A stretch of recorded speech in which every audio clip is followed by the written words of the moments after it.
Speed میں تراویح پڑھا کے آتا تھا کہ یار وہ شام کا نا 11 بجے کا ٹائم مس نہیں ہونا چاہیے، میں نے کرکٹ کھیلنے پہنچنا۔ اچھا اب میں نے ایک دیکھا ہے کہ اس کا ایک ایڈوانس ورژن آگے ٹورنامنٹس آ گئے ہیں، رمضان ٹورنامنٹس ہو رہے ہیں۔ چاہے نا مسجد کے اندر ایک ایسا خالی کونا بھی چھوڑیں جہاں کوئی جوتوں کے ساتھ آ سکتا ہو۔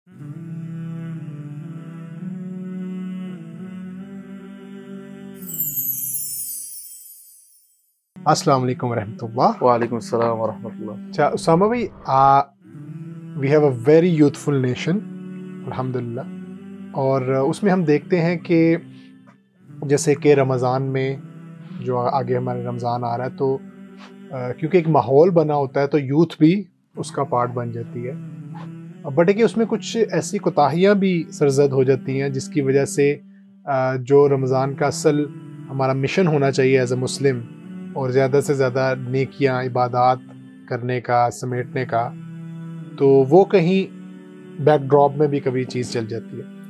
تو آج اگر آپ ہمیں یوتھ انگیجمنٹ اور پروڈکٹیوٹی وہ کیسے ہم اچیو کر سکتے ہیں؟ اچھا ہم نے بھی، آپ نے بھی ایسا بچپن رمضان کا گزارا ہوگا، ہم نے بھی، کہ بس یہ وہ، اچھا میرا یہ تھا، حافظ تھا، وہ گھر میں سے نا ابو نے زبردستی وہ تراویح پڑھانے کا، اور میں ایسی اسپیڈ میں تراویح پڑھا کے آتا تھا کہ یار وہ شام کا نا 11 بجے کا ٹائم مس نہیں ہونا چاہیے، میں نے کرکٹ کھیلنے پہنچنا۔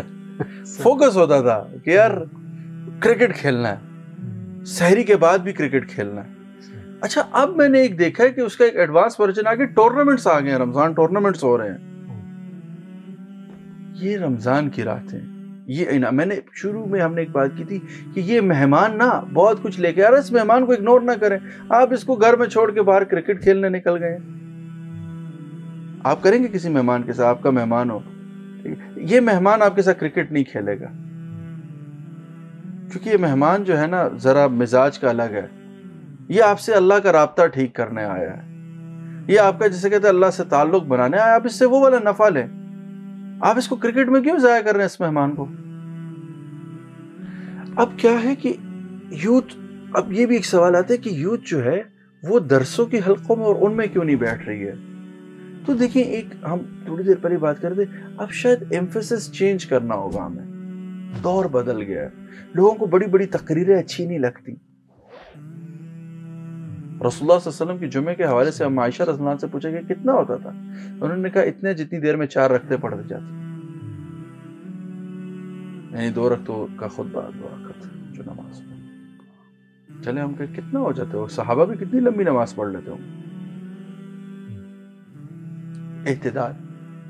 اب ہمارے ہاں رمضان میں جی ہم لیکچرز کی تیاری کرتے ہیں، ہم انگیجمنٹ، دیکھیں یہ اب دور انگیجمنٹ کا ہے، لوگ جانتے ہیں اب پڑھنا مشکل نہیں ہے۔ ابھی اس ٹائم کوئی جسے کہتے ہیں نا وہ جسے کہتے ہیں فقہ الجنان، مطلب صراط الجنان کی تفسیر کو سمجھنا چاہتا ہے یا تفہیم القرآن کی تفسیر کو سمجھنا چاہتا ہے، پورے کانٹینٹس مل جائیں گے۔ وہ جو بڑی 11 والیومز کی کتابیں، اب ان کو پڑھنے کی اتنی ضرورت محسوس نہیں ہوتی۔ سارا نالج جو ہے، آپ نے کسی پرسنالٹی کے بارے میں جاننا ہو، اب آپ کو لائبریری کھنگالنے کی ضرورت نہیں۔ Now it's a time of engagement. اگر میں سمجھتا ہوں جو مربی ہیں یا جو مینٹورز ہیں، وہ جو یہ رمضان کی تیاری کریں، وہ ایک اور کام کوشچن آنسرز کے سیشنز کو پروموٹ کریں۔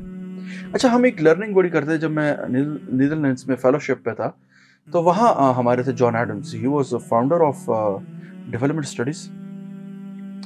تو انہوں نے نا میں نے ان سے ریکویسٹ کی کہ ہم آپ سے اور نالج گین کرنا چاہتے ہیں۔ انہوں نے کہا یار it's a time to get exposure, knowledge والے فیس سے اب آپ آگے آ گئے ہو، you have the knowledge, you have access to knowledge. کہتا ہے نالج کا یہ مطلب نہیں ہوتا کہ سب آپ کو فیڈ کیا جائے۔ تو وہ کیا کرتے تھے، وہ ہمیں ایک ریسرچ پیپر دیتے تھے ایک دن پہلے، ہم وہ پڑھ کے آتے تھے، دن کو ہم لنچ ساتھ کرتے تھے۔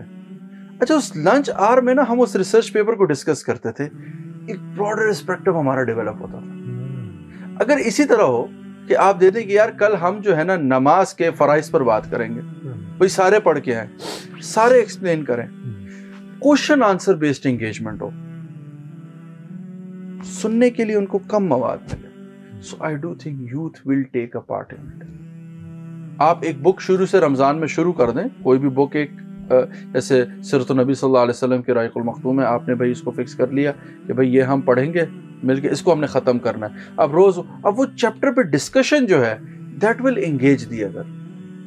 سو جو آپ کا سرمن ماڈل ہے اس سے شفٹ کر کے آپ انگیجمنٹ ماڈل پہ آئیں تو یوتھ کو جسے کہتے ہیں نا بینیفٹ ملے گا. اچھا, اور یوتھ کا جو ہے نا مسجد کے اندر رات کو انگیج کرنے کی آپ لوگ کوشش کریں. رات کا ٹائم فری ہوتا ہے یا یہ موبائل میں ضائع کر دیتے ہیں, مسجد میں ہی بلائیں, وہیں پہ ان کو کہیں ڈیٹا آن کر لیں, وہ ڈیٹا پروڈکٹیو یوز کروا دے نا. یار فلاں پرسنالٹی کے بارے میں یار سوچو, یار آج سلائیڈز بنا کے کوئی لیا, یار فلاں بندہ یار آج 5 منٹ کی پریزنٹیشن دے گا. آج کل مساجد میں ہے, میں کیونکہ ہمیں دیکھیے سٹیز میں جو فیسلٹیز ہیں ان کا فائدہ اٹھانا چاہیے ہمیں. سو اس طرح کے ان کے لیے انگیجمنٹ پیٹرن جب سیٹ ہوں گے, سو آئی ڈو تھنک کہ یوتھ خود انجوائے کرے گی. دیکھیے یوتھ بہت انتھوزیسٹ ہے دین سیکھنے کے لیے, لیکن ابھی تک وہ غلط ٹریپنگس میں بھی چل. اگر آپ نے ان کو ٹھیک سمت کرنی, ان کو انگیج کریں, ان کو کوشچن کرنے پہ پابندی نہ لگائیں. میں تو کہتا ہوں باقاعدہ اس ٹائم نا مسجد کے اندر ایک ایسا خالی کونا بھی چھوڑیں جہاں کوئی جوتوں کے ساتھ آ سکتا ہو. ایک ایسا اٹیچ ایریا ہونا چاہیے جہاں ہمارے جو بچے ایتھیزم اور جسے کہتے ہیں ان تھاٹس کے ساتھ جسے کہتے ہیں اٹیچ ہو رہے ہیں, وہ اپنے کوشچنس لے کے وہاں پہ آئیں اور وہ ایڈریس ہوں. بہت ضروری ہے, یہ وہ ٹائم ہے. تو رمضان کے اندر آپ ایک 30 ٹاپکس کی مربی سیریز بنائیں, انہیں کہ انگیجمنٹ, لیکن انگیجمنٹ رکھیں اس کے اندر. سرمنس نہ پلان کریں کہ میں جی تقریر کروں گا آپ تقریر سننے آئیں, ہم جی تقریر کریں گے آپ تقریر سننے آئیں. Youth knows well, just have exposure with them.